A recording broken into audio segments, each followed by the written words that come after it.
كتجي بعد أنت دوي كل قوسين بدوين كدجي دجاج أنت عنا دبلو أركي دبي أنت كل يساعد دليل بنان أيها دور كاسس كله أو دوشي تتحي kusoo dhawaada qaybtii hore ee barnaamijkan waanu ku eegayno arrinta aadka u murugada weyn ee ku saabsan tahriibta oo ay ku nafwaayeen kumanaan Soomaali dhowr iyo 10 sanadood ee ugu dambeeyay markii ay isu raaceen col iyo abaar iyo waliba mustaqbalka madow badan uu ka galay ayay sibiq dhaqaaqeen kumanaan Soomaali kuwaas oo qaar fara badan oo kamid ay ku nafwaayeen bad iyo bariba marka si guud aynu eegno tahriibtu ma aha mid ku kooban Soomaalida oo kaliya kumanaan Afrikaana ayaa sidoo kale iyaguna isku soo biimeeya badda u dhaxaysa Yurub iyo Afrika si markaasi ay wax uga soo gaaraan ladnaanta faraha badan ee lagu tuhmayo wadamada Yurub iyagoo dadkaasi raadinaya nolol dhaanta tii ay ku haysteen wadamadoodii sida khariidadani ay muujinayso tahriibayaasha Afrikaanka ahi waxa jihooyin kala duwan ay ka soo beegsadaan wadamada waqooyiga Afrika si markaasi ay ugu sii gudbaan dalalka ku yaala dhinaca koonfureed ee Yurub iyagoo badanaa taga wadanka Spain iyo dalka Malta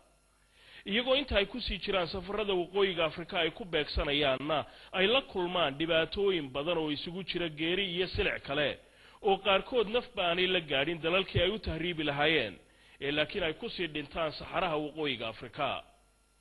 inkastoo aan lahaynin tirakoobyo sugan oo ku saabsan lacagaha ay diraan dadka Soomaalida ah ee qurba joogga ahi waxa jimciyada qurumaha ka dhaxaysa ay ku qiyaastay in sanadkiiba dalka Soomaaliya loo diro lacag ku dhow 1 bilyan oo dollar tusaale ahaan 10 wadan ee Afrikaanka ee lacagaha ugu badan ay dadkoodu dabadaha ka diraan ayaa waxay kala yihiin dalka Itoobiya oo dadka dalkaasi u dhashay ee dabadaha ku nool sanad walba ay dalkooda u diraan lacag ku dhow 1 bilyan iyo 700 milyan oo dollar dalka Suudaan 1 bilyan oo dollar sanadkiiba dalka Kenya dadkooda dabadaha ku nool waxa la sheegay in dalkooda ay u diraan sanad walba lacag dhan 700 milyan oo dollar wadamada kale Afrikaanka ee lacagaha ugu badan ay dadkoodu dabadaha ka soo diraan ayaa waxay kala yihiin Senegal, Nigeria, Ivory Coast, Uganda, Mauritius, South Africa iyo Lesotho marka haddaba aynu soo noqono dadka Soomaalida ayaa kuwooda tahriibayay dhowrkii sanadood ee ugu dambeeyay waxa badan ay ka imanayeen koonfurta Soomaaliya gaar ahaan magaalada Muqdisho aniga waxaan maxaatoor cararay oo dalkii ka tagay baa intee dooyi kula qooseen badweyn ku degay dugaagu intee cunaa oo dib loo arkay dabay intee kuleysa daleel banaan ayaa doorkaas iska leh oo dushiisa tahay إن حافظ كاس سلاري فريق عيارة موسى حكمية لو إن عمات هذا مجال النور من يكون لعبرس عندي برود أو إن عاوز يكجس تقارا عشان ساس نيرت يلا بعد ما مجال شيء جم نيرت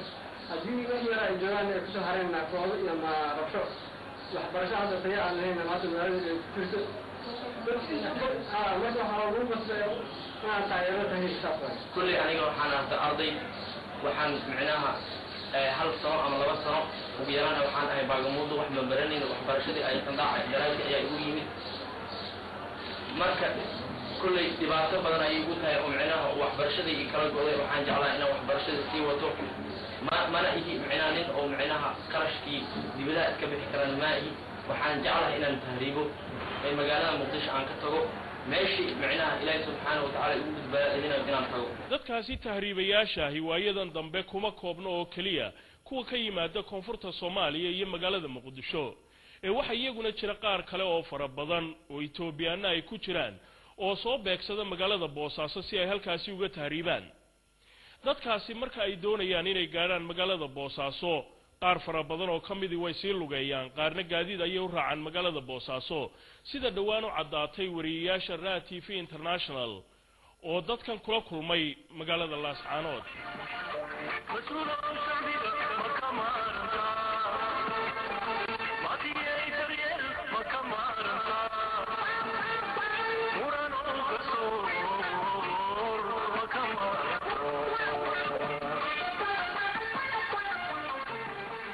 arkaysaan wadada Itoobiya oo rag iyo dumar isugu jira waxaana safar ugu socdaan sidii ay u gaali lahaayeen Boosaaso iyagoo markaa ka sii gudbaya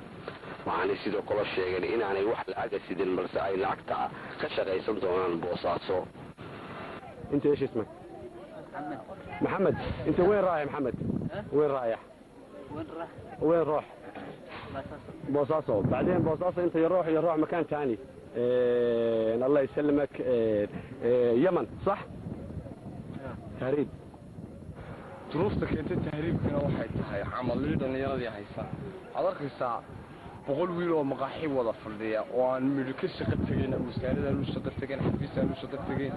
meel kale aanu shaqo tageen taasoo keenaysa duruufta inuu ku tahriibayo inay kaameeyka markuu seexdo aroortii soo tooso wuxuu ku soo toosayaa inuu maqaaxi fadhiisto duruufta keenaysa inuu tahriibana taasoo keenaysa waa Cabdilaahi in badan ayaa joogtay magaalada Laascaanood waxaana tahay dhalinyaradii reer Laascaanood kuna kortay kuna dhalashay haddaba sababta keentay inay dhalinyartani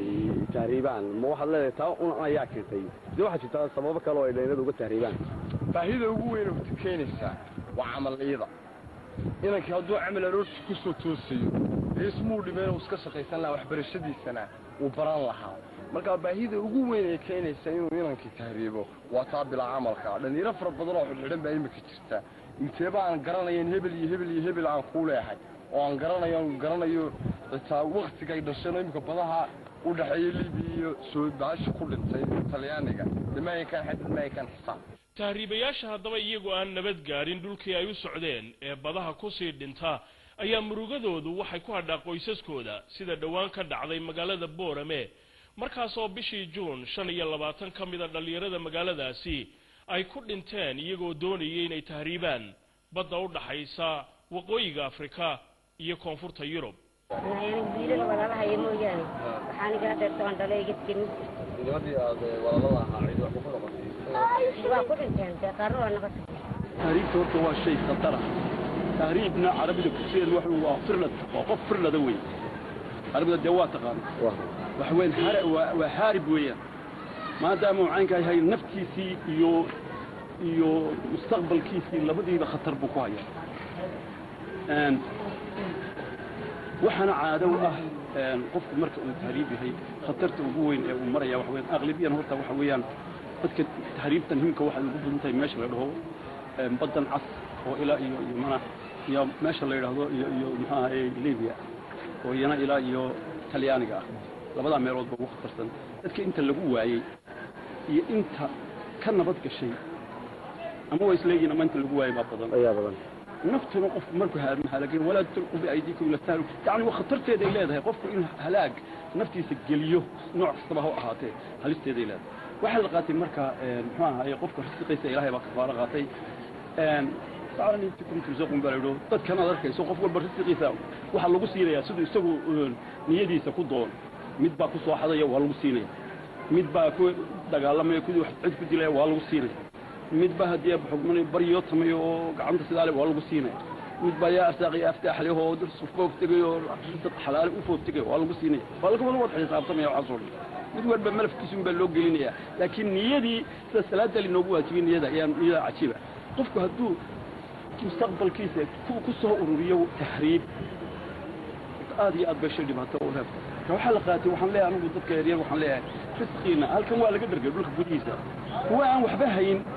marka la eegona masaalixda ugu waaweyn ee ugu fiican wax weyn qofku inuu ilaahay inta ku foofto dabad iyo gudo meel kastaba ilaahay baa